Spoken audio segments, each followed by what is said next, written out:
Ayun, so magandang hapon mga kabarya, no?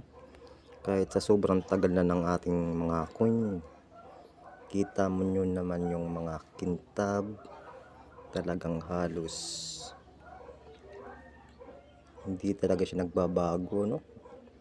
Talagang ang kintab ng ating koleksyon, mga idol.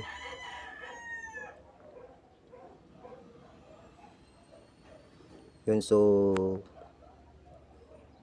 bagong koleksyon na naman tayo mga idol. So nag-i-start lang tayo.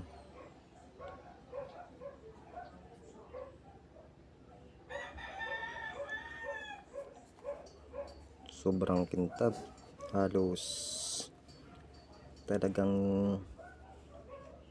ayan, no? 2 pesos na may puno ng nyug mga idol.